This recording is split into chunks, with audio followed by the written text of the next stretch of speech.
महाराष्ट्रामध्ये जे मिंदे सरकार आहे हे एकतर गुन्हेगारी स्वरूपातून निर्माण झालेलं सरकार आहे। अनेक गुन्हेगारांना संरक्षण देऊन जे विधानसभेत आहेत हे सरकार बनवलेलं आहे। मग ईडी असेल, CBI, police, income tax, EOW, त्याच्यामुळे यांची मानसिकता आहे गुन्हेगारी स्वरूपाची। गुन्हेगारांना प्रोटेक्शन द्यायचं आणि आपल्या पक्षामध्ये सामील करून घ्यायचं। वरळी हिट अँड रन केसमध्ये नेमकं तेच झालेलं आहे। त्या निरपराध महिलेस श्रीमती नाखवा यांना ज्या प्रकारे वरळीच्या रस्त्यावर वारंवार गाडीखाली आणून चिरडण्याचा प्रकार झाला, हा एखादा नराधम, नशेमध्ये असलेला नराधम, पैशाची मस्ती आणि नशा चढलेला नराधमच हे करू शकतो। एका मराठी महिलेचं ज्या पद्धतीनं रस्त्यावर निर्घृण हत्या करण्यात आली आणि मुंबई पोलिसांना आरोपी 3 दिवस सापडत नाही, कोणाला खरं वाटेल का? हे कोणाला खरं वाटेल? त्याच्या शरीरातली नशेचा अंमल हा मेडिकल रिपोर्टमध्ये येऊ नये यासाठी 3 दिवस त्यांना फरार ठेवण्यात आलं आणि आता त्यांना आणलेलं आहे।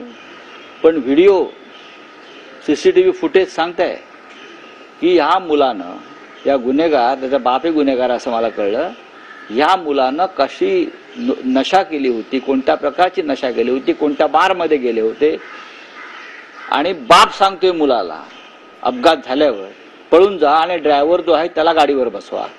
त्याच्यामुळे हे संपूर्ण कुटुंब गुन्हेगार आहे आणि ह्या मुलाला सजाए मौत, फाशीची शिक्षा मुंबई पोलिसांनी मागायला हवी आणि हा खटला फास्ट ट्रॅक कोर्टात चालला पाहिजे।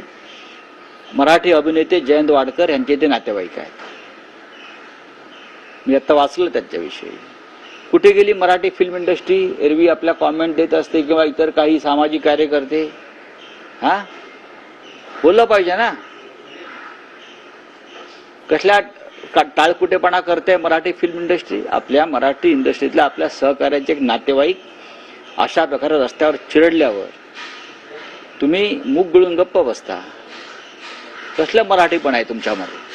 चला, थँक्यू। जिस प्रकार से इंटरनेट केस की आपने बात की, पीड़ित हो या विपक्ष, कई नेता है वो मांग कर रहे हैं आरोपी को सजाए मौत देने, फांसी पे चढ़ा देने। आपकी सर क्या वाकई, चाहे पुणे हो, चाहे मुंबई हो, चाहे नागपुर हो, इस प्रकार की वारदातें बढ़ रही है। मैं ये कहूंगा कि ये हत्या है, ये एक्सीडेंट नहीं मैं बोल सकता हूं, ये हत्या है। एक्सीडेंट होता है, लेकिन इस प्रकार से जब नशे में धुत होकर कोई गाड़ी चलाता है और बार बार उस व्यक्ति को कुचल देता है, महिला को, तो ये हत्या होती है और ये हत्या का मामला दर्ज होना चाहिए और ऐसे लोगों को फांसी के ऊपर चढ़ाना चाहिए।